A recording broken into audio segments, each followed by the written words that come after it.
Roma Wines present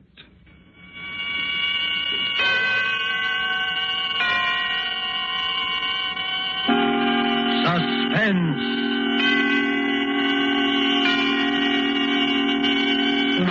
Tonight, Dateline, Lisbon, starring John Hodiak. Suspense is presented for your enjoyment by Roma Wines. That's R-O-M-A, Roma Wines.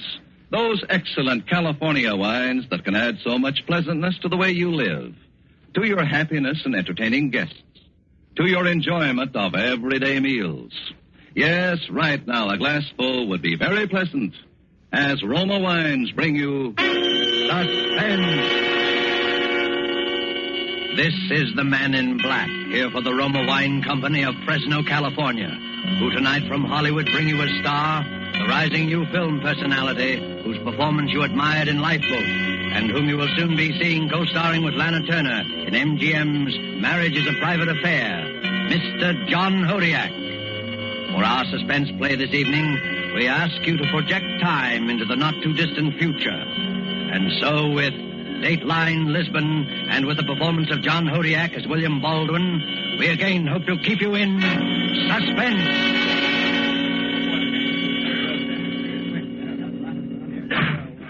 Your name?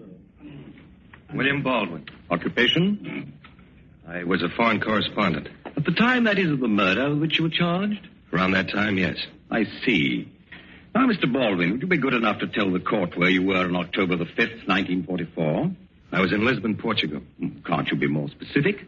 Look, when you say I was in Lisbon during the invasion, you've told most of your story right there. You know the place. Yes, we know it. I should say that at one time or another during the course of the war, most of us here had occasion to pass through that port. That was the big way station, all right. The neutral terminal for the boys who worked for the Allies, those lined up with the Axis.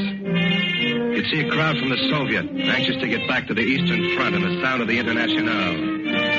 You'd see right behind them, maybe, a delegation of Nazis, glad to be away from any front and sick of the Horst Wessel song. The lads from London with their briefcases and striped trousers and ruled Britannia very clear in their ears. They were there, too. So were the guys from Warsaw. Their clothes getting a little threadbare, but the Polonaise sounding as fresh and strong as it did 4 years before. And the French, not the Vichy'ites, but the ones who might be at the very next table, the free ones, who never stopped hearing La Marseillaise. Brass hats, underground agents, refugees, and heels. That was Lisbon.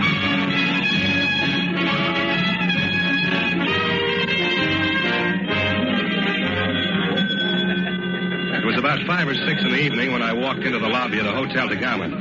You know the place, right in the center of town. Anyway, I happened to glance up and I saw this girl standing about midway on that big marble staircase that leads down from the mezzanine.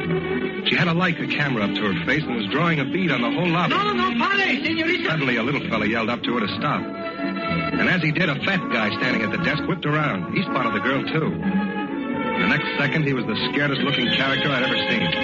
He whirled back, away from the camera, but she'd already clicked the shutter. In another second, I got a shock myself. The girl lowered the camera from her face and... yeah, it had to be her.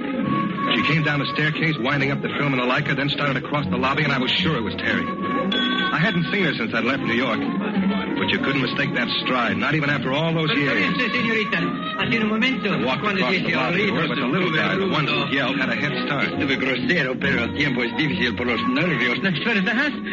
If you say so, senor. But I haven't the faintest idea what you're talking about. Ah, American. 3,000 pardons, Mrs. I simply wish to apologize for my outburst. Clearly, it was... Outburst? I'm sorry, senor, but I don't get it, even in English. It was when you were on the staircase. He yelled at you. At me? But what on earth for? I don't think he wanted you to take that picture. Are you serious? Why should... No. Hello, Terry. Bill Baldwin. It must be... 12 years. I didn't mean that. I mean, since I've even heard about you. I've heard about you, though. You've been doing all right. I've been busy. Terry Moore covers the Burma front. Terry Moore turns candid camera on Allied leaders. Terry Moore shoots Parade Magazine Picture of the Week. You've been getting more publicity than Hitler. I work for a better concern. Bill, what on earth are you doing here? There's so much... We're being rude to your little friend. Oh, excuse me, senor.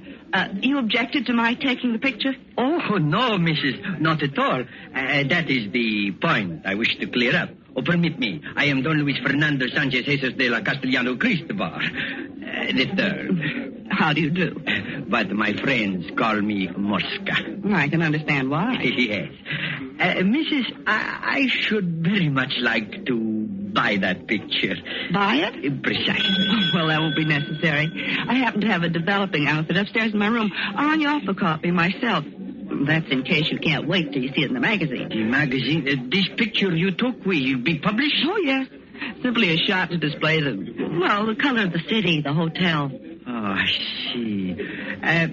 Mrs., this may at first appear to be a somewhat extraordinary request.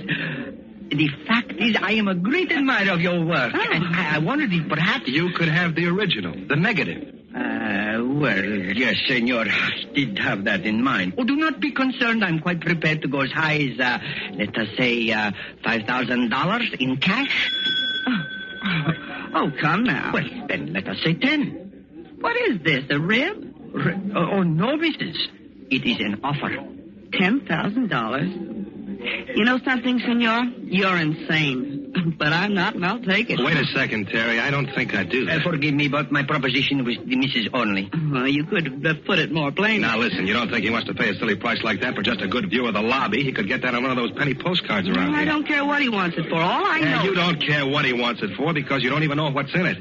For all you know, you've got the hottest picture of your whole career right in that camera of yours. Mrs., it is necessary that we complete the trade without any further discussion.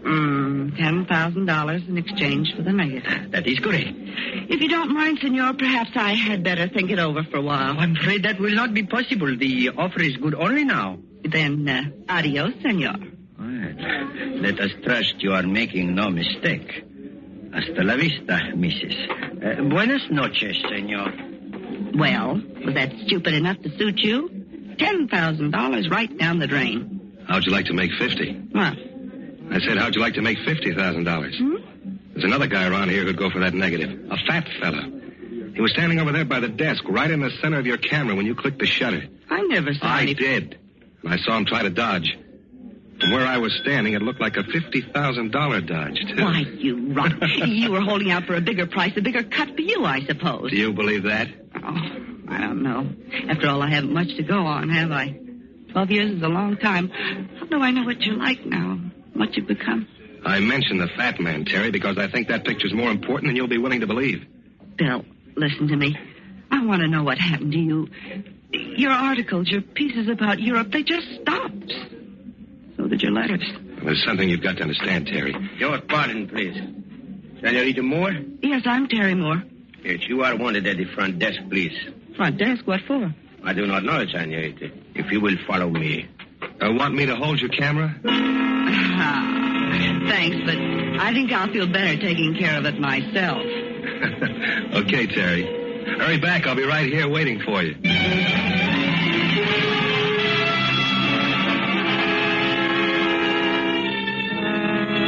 I'd been standing there about a minute, gentlemen, when I looked up and saw the fat guy. He stepped out of one of the lobby phone booths and headed for the cocktail lounge. I didn't want to lose track of him, so I followed. Pretty soon out came Terry. She had a funny look on her face. Okay, so you're right, and I hope you're satisfied. What happened? Get a better offer? Yes, my life. Your life? In return for leaving my camera on the third floor fire escape within the next 20 minutes, I shall be permitted to go on living. Otherwise... No, don't sit down. Who told you all that? I don't know. That's a silly remark. You don't know. The call was waiting for me at the desk. It was somebody on the other end of the telephone. Oh. Excuse me. My friend. You at the table. Stone deaf. And am Tisch dort. Gestatten Sie? Well, how did you learn to... Ja, jawohl. Mind if we join you? Bedauere, ich spreche kein Englisch. Sound like a voice on the telephone? How can I tell if he doesn't speak English? What did he say? He said he doesn't speak English. Oh. Wait a second. Excuse me, pal, but I'd like you to meet the young lady you talked to on the phone. She, How können Sie nicht sehen, dass ich beschäftigt You better bin? speak English. Every time she hears German, she goes to pieces. Creates a terrific scene. You will be good enough to leave me alone. I do not wish your company. Thank you. What about that, Terry? I'm pretty sure that's it. Good. Have a seat. Oh, that's all right. Don't get up here. I don't believe I caught your name. Look, if you do not leave at once, I shall call the manager. I'll be glad to do it for you. You know, my friend, now that I've got a good look at you, I can't help feeling I've seen you before somewhere. Yes, I was thinking the same thing. Immediate Fräulein, you are very much mistaken. Oh, not with photographs, I'm not. I've studied too many of them. And that's where I've seen you, in a photograph. Now, let me tell you something. You have never seen me before. That's my advice to you. Except that there's something different. The clothes, I think. The light color. Yes. You're right, Terry. The civilian clothes. I've got them spotted, too. And not in a photograph. I'm going by a man I've seen 100 times. At the head of a parade, on a dais in a public square. Now, listen. In the back seat of an open touring car with guards on either side. You are a fool. I tell you for a fact, you are a fool. You see, I used to cover Poland for a number of American papers. And you granted me an interview once. Bill, he isn't... The General? Yes. General von Klaus, one of the most prolific executioners the Fuhrer ever had. What stupid people you must be. Why did you not stop when I advised you? Don't you see? There's nothing I can do now except take the Fräulein's camera and kill the two of you. Look, I happen to have a gun, too, so you can put that thing away. Anyway, you're not crazy enough to kill us here. No, senor. He is not that crazy. Mosca. You will please put the gun away. But I must... You will put the gun out of sight. So, you will now follow me from this room. No, I will not leave these people and permit them to... Quiet. Do you want to bring everyone to this table? Do you wish a special spotlight for yourself? Oh, listen to me. I am the one in danger. I am the one in charge. You will do as I tell you to do. Or you won't get him out of Europe? You see, he knows. All right, shut him out. Well, what are you charging him, Mosca? Every cent he ever stole? It's worth it, you know. If the Poles knew this character was here, they'd tear him limb from limb. You talk a great deal, senor. Von Klaus, you will please get up from the chair. You must understand that nothing can be accomplished so long as we are here. We shall continue our negotiations with these charming people at some other time and place. At the German embassy, let's say? No. How would you like that, Head General? My friends, you first must get to the embassy. Again, Mrs. Hasta la vista and adios, senor. The German embassy, Bill. But he's a Nazi, a big one. That's right, and he's also taking it on the land. The final squeeze is about to begin, and the general's deserting his post. The Germans would kill him as soon as the Poles. Yes, that's why he can't afford to have us talk. And Mosca can't afford to lose his feet. Oh, Bill, what'll we do? You heard what he said. They'll be watching every exit for the rest of the night. Good. Meanwhile, we'll go dancing. Dancing? Yep. Across the floor to that door on the other side of the band. And we're going to slip through that door, up the service stairs, and into your room. My room? That's right. And you're going to develop the general's picture.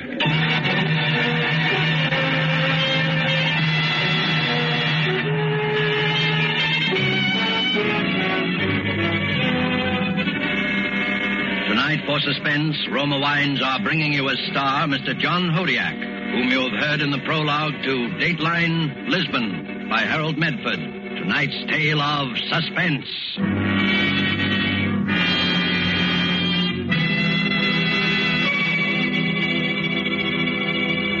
Yes, it is true that our own wonderful vineyard country in California produces in Roma wines that discriminating people in many foreign lands esteem as an imported delicacy. Yet you here at home can enjoy these distinguished Roma wines for mere pennies a glassful. Daily with your meals or when entertaining or any time, you can delight yourself and your guests with the wonderful taste that comes from age-old winemaking traditions perfected by modern knowledge. For a treat you are certain to enjoy, place on the table with dinner tomorrow night a cool bottle of hearty, rich red Roma California Burgundy. It doesn't matter what the meal is or what kind of glasses you use to serve Roma. It's good in any glass with any meal. Your family, your guests, will find new pleasure in even the simplest foods, for Roma wine makes any meal a feast at only pennies a glass. Try it yourself tomorrow. Ask your dealer for R-O-M-A, Roma wine. Remember, more Americans enjoy Roma than any other wine.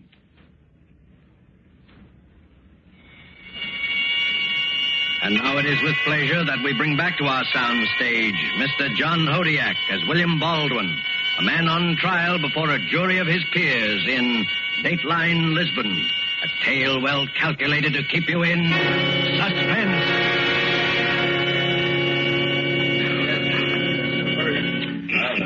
You were testifying, Mr. Baldwin, that you and the young lady started up for her room. That's right. The rear way, up the service stairs. I see. Mr. Baldwin, since you've already admitted the murder, are you sure there's a need for such detail? I wanted you to have your record straight. There isn't much more of it, though. Very well. And so you got the girl up to her room, eh? Yes.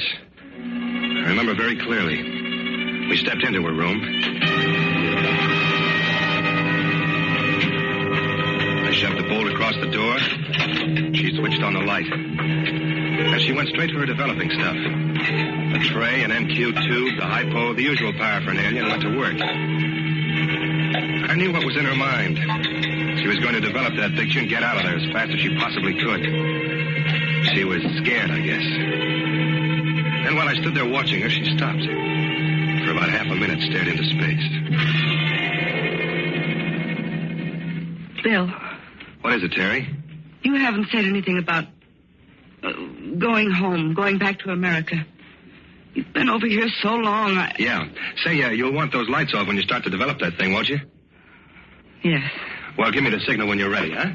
I think I'm ready now. Okay. Bill, there's something I've got... What's that? What's what? That noise, then. Oh, I was just trying the door to be sure it was locked. Little jumpy, aren't you? I wouldn't be. There's not a soul who can get to you, Terry. So just relax. You were asking me something. Yes, Bill. What are you doing here? In Lisbon? Yes. I'm waiting. I've been waiting for months. You mean to get home? I can't go back to America, Terry. I'm on the list. I was surprised you didn't know that. Oh, no. Yeah, I've been waiting for a chance to escape. Your hunch is right. I stayed over here too long. I lost the feel of my country and the sense of what she was. And when they got around to repatriating the correspondence, I elected to stay behind. I'd been inoculated, Terry. I had the germ. So help me, I went for that spiel about the new order of things. But you could... You don't mean you worked for them? I worked for them. There were 1,000 things a guy in my position could help them with. And now that the heat's on, now that the walls are beginning to melt, you're making your getaway. That's right. Before the courts come to session and the sentences are handed out. A traitor. A coward. You and Von Klaus, you're cowards, both of you. You're two of a kind. Yeah, we ought to make fine traveling companions. South America, I imagine.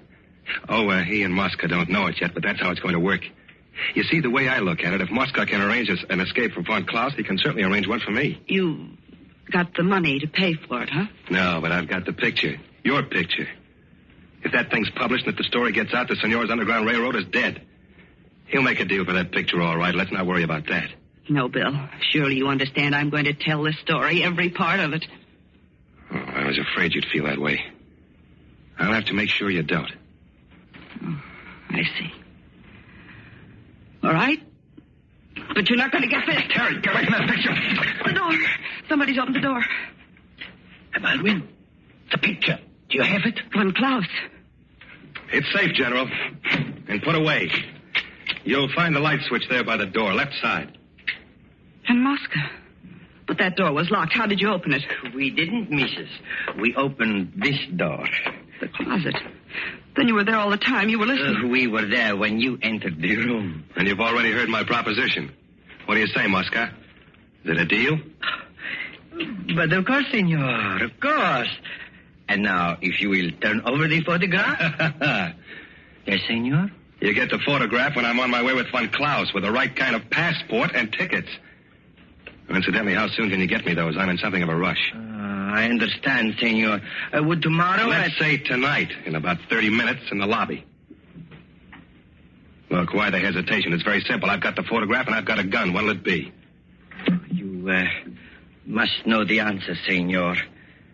It is a deal. Okay. You can leave now. I've got some work to do. Very well.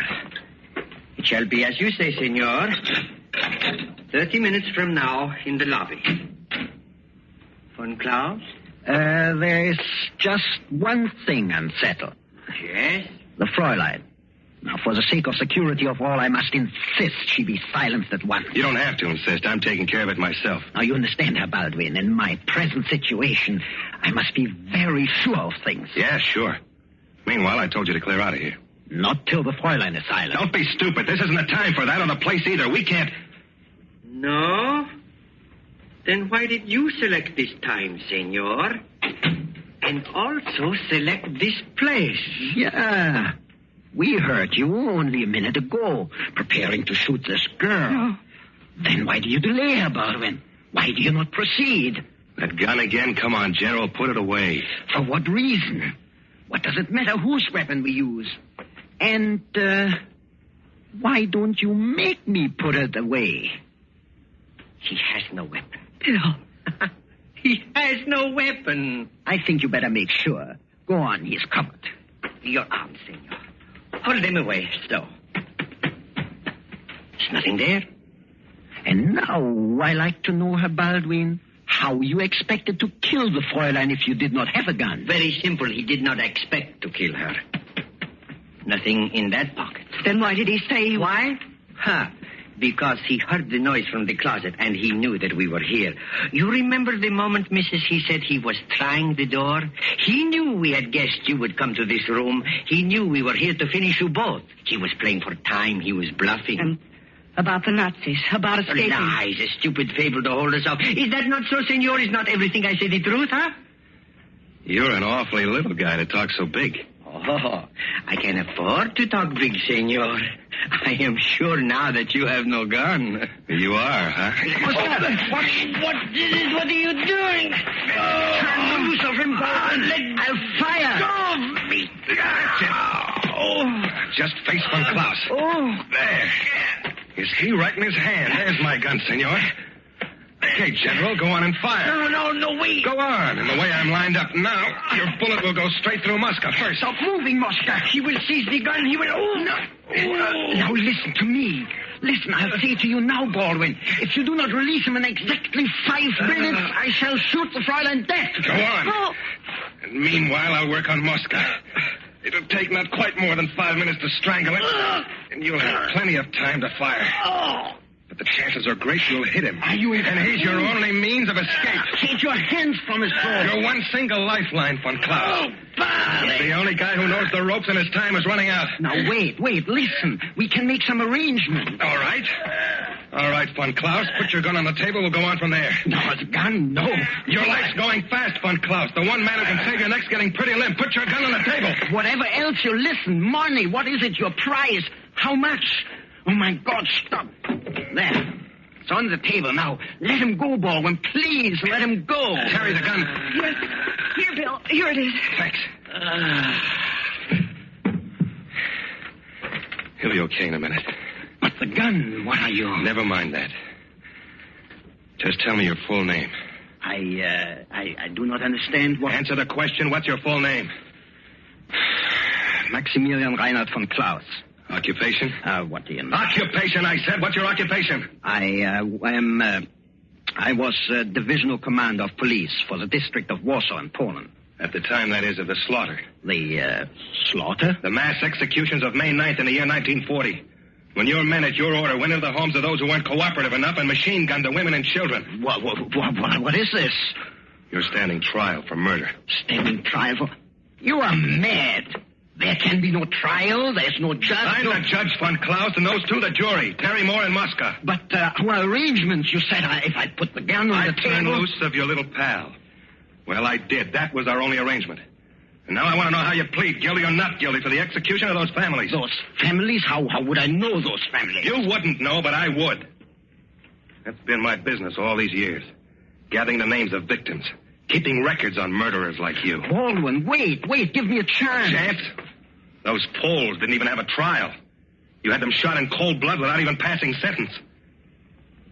But you're getting all of that, Von Klaus. You're really getting the works. But you must understand, those measures are... Look, I will show you. It's a matter of administration. Did you or did you not have those people killed? I'm trying to explain to you. It was military expediency, the entire procedure. It's part of the war. It had to be done, I'll tell you. In other words, you did. Yes, but... That's all I wanted to hear. Your verdict, Terry, what is it? I say the man is guilty. Mosca's not able to vote right now, so I'll have to do it for him. And I say you're guilty, von Klaus. So for the crime of multiple murder, I sentence you to death. No. And may God have mercy on your soul.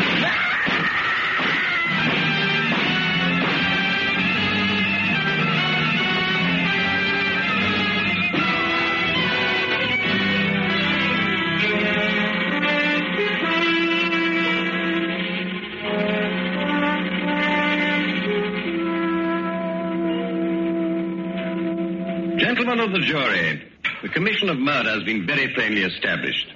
So in the case of the World Democracies versus the defendant, William Baldwin, what will your verdict be? Your Honor, we find the defendant guilty. And direct that he be freed at once to receive the court's commendation. Thank you, gentlemen. In view of the somewhat irregular circumstances, we see no reason to dissent. There is, however, a question. We know, of course, that this Mosca has been in prison since the collapse of the Axis powers. But that picture, Mr. Baldwin, Terry Moore's photograph of von Klaus, whatever became of that? Oh. Well, ever since we've been married, it's the one thing I don't dare mention. She's pretty touchy about it. Yes? But you did develop it finally. Oh, sure, and it was, well, sir, the thing was just a blur.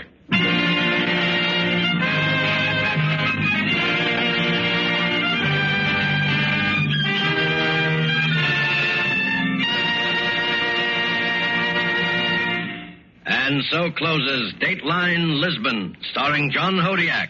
Tonight's study in Suspense. Suspense is produced and directed by William Spear.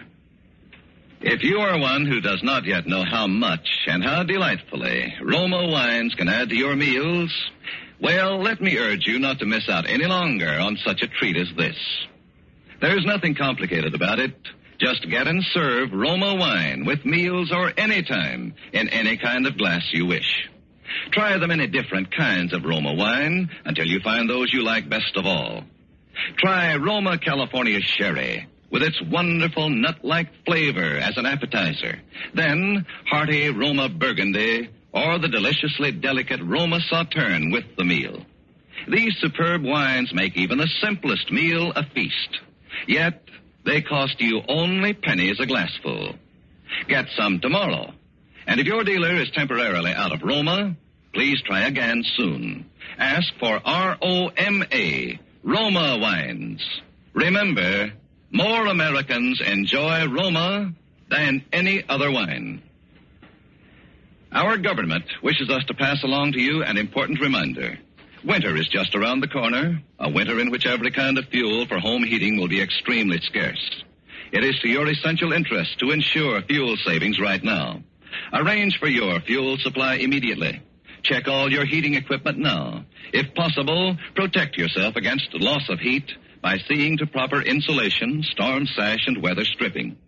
If you don't prepare now for heavier weather, you may be in for a cold, uncomfortable winter.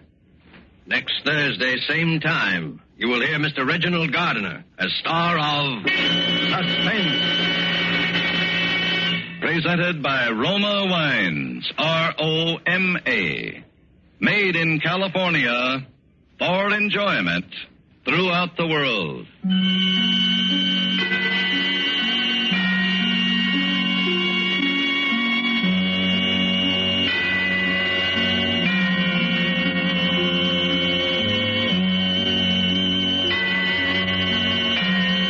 This is CBS, the Columbia Broadcasting System.